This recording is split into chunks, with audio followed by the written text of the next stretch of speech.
sports. After a heartbreaking overtime loss to the Raiders last week, the Browns are ready to bounce back against their division rivals from Baltimore. It has been a while since the Browns last beat the Ravens at home. That win came in November of 2013. Browns trailing by 3 in the second quarter. They're about to be down 10, but Denzel Ward says not today. The rookie from Ohio State with a big interception for Cleveland.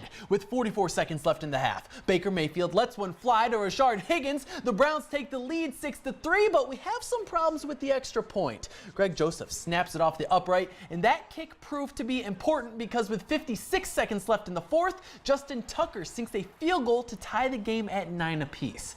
Now, I believe in second chances, so Joseph can redeem himself with a 55-yarder to win it, but that kick has absolutely no chance, and the Browns are headed to overtime for the second straight week.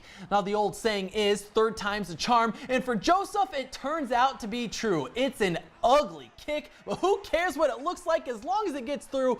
Browns win in overtime 12-9, their first AFC North win since 2015, and their first win on a Sunday since December of that same year.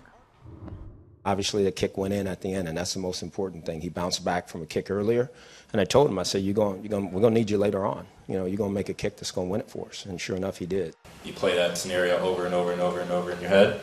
Practice, however many times you do it, whether you're alone or with the team. Awesome feeling.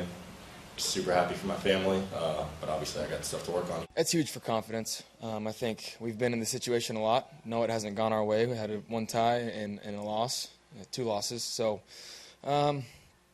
it's good to see the other side of it.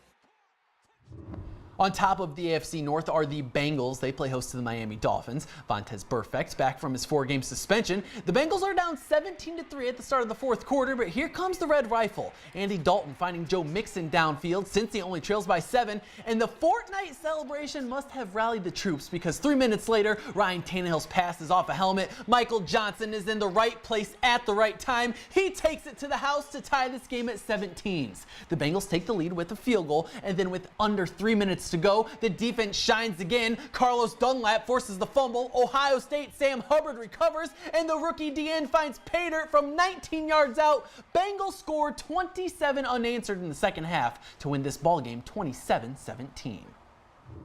It's good to win a football game when obviously you don't play your best. You have opportunity, take a points off the board, a blocked field goal, punt return for a touchdown.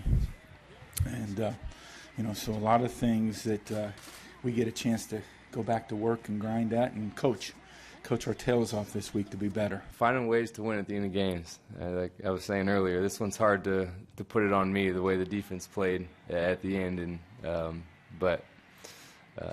it's doing what it takes to win. And if you can do that in the fourth quarter, that's huge.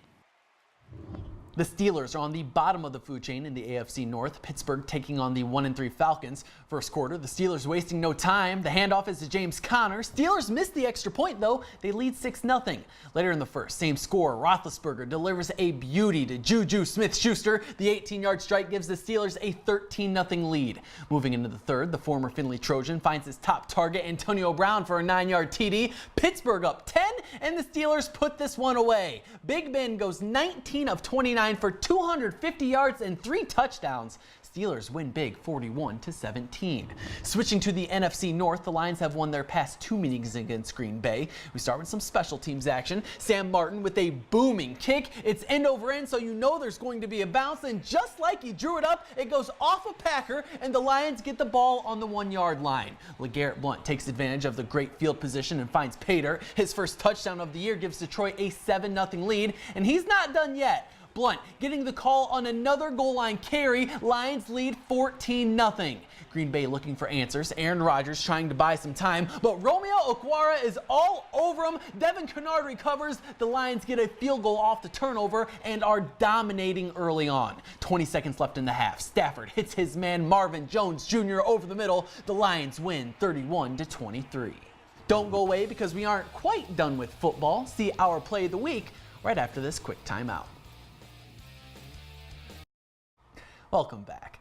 Our play of the week just so happens to come from the gridiron as well. Pandora Gilboa pulling out all the tricks to beat Macomb, who just so happened to be the #1 team in the state.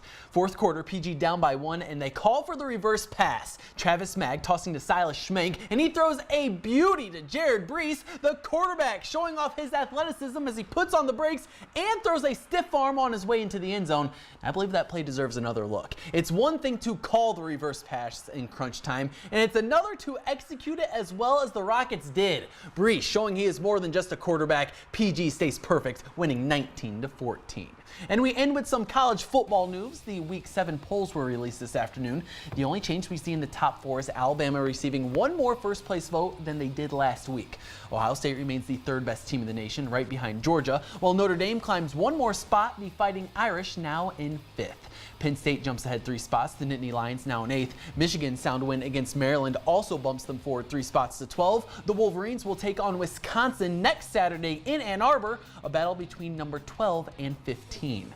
One more Ohio team making the top 25 is Cincinnati. The Bearcats are 6-0 on the year and are making their first poll appearance since 2013.